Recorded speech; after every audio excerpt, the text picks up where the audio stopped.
The laughter hit harder than any slap. My sister, glowing in pastel pink, looked straight at me, hand resting proudly on her stomach. "At least my baby will have a father," she said. The guests erupted in applause. My mother smirked, lifting her champagne flute. "Some women just make bad choices," she added, eyes fixed on me. My throat tightened. I forced a smile, swallowing the heat burning in my chest. And then my son stood. 12 years old. Too young to know cruelty, too old not to see it. His voice cut through the noise. "Aunt Maya," he said, steady as steel, "should I tell everyone about Uncle Tom's other family?" The room froze. I should have looked away that first night. The night I caught my sister's fiancé watching me too closely. His hand lingered when he greeted me. His words slid too easily, too rehearsed.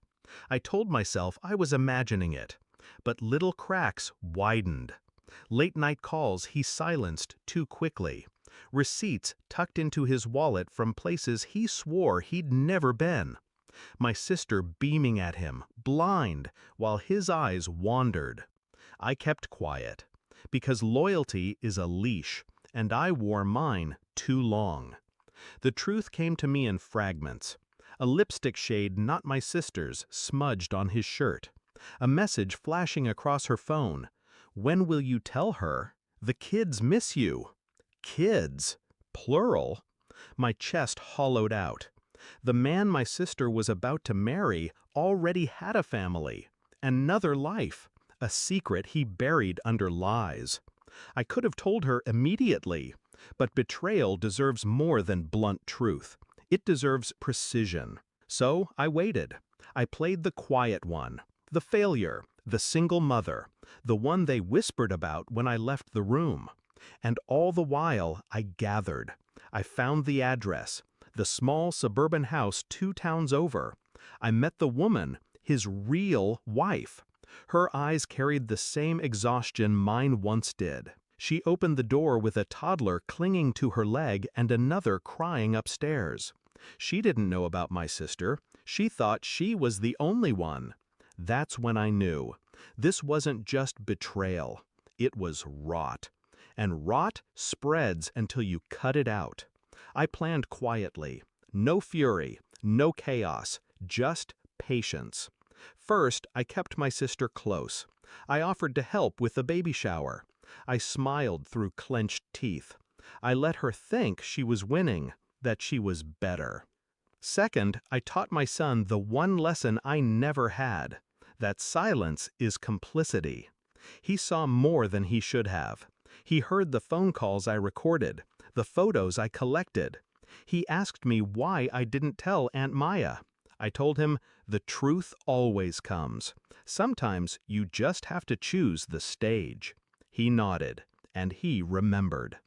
That stage was her baby shower, the perfect picture. Balloons, cupcakes, smiles.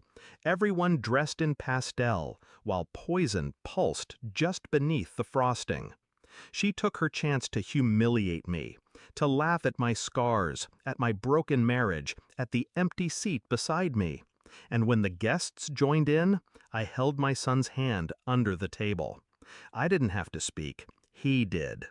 The silence after his words was violent. My sister's smile cracked. What are you talking about?" she stammered, her eyes darting toward Tom. Gasps rippled through the room. Tom's face drained white. Sweat collected at his temple. He opened his mouth, but my son wasn't finished. "He has kids already," he said, voice steady. "I saw them. My mom showed me." I pulled out my phone.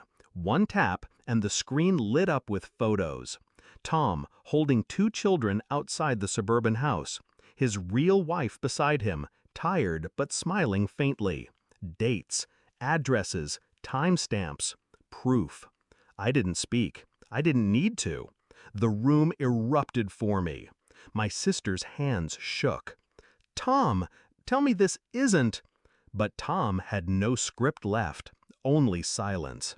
The guests whispered, disgust sharpening their voices. My mother, always quick with judgment, looked at me then. For the first time, no words came, just fear, because she realized I had played the long game. Tom left that day in a storm of curses, his engagement ring abandoned on the table.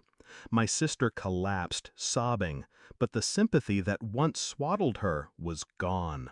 The crowd she used to mock me with now looked at her with pity.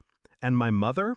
She tried to gather the pieces, tried to spin the story, but no one wanted to listen. Her silence over the years, her dismissal of me, it had come home to her too. Later that night, my sister called, broken. "Why didn't you tell me?" she whispered. I could have said, "Because you never listened." I could have said, "Because you enjoyed my pain." Instead, I told her the truth. Because sometimes the only way people believe is when they see the ruin with their own eyes. Do I feel guilty? No. Her cruelty pushed me into silence, but her cruelty also gave me patience. Tom's betrayal deserved light, not mercy. And my son, he learned the most important lesson of all, that strength isn't loud. Strength is waiting until the room is quiet.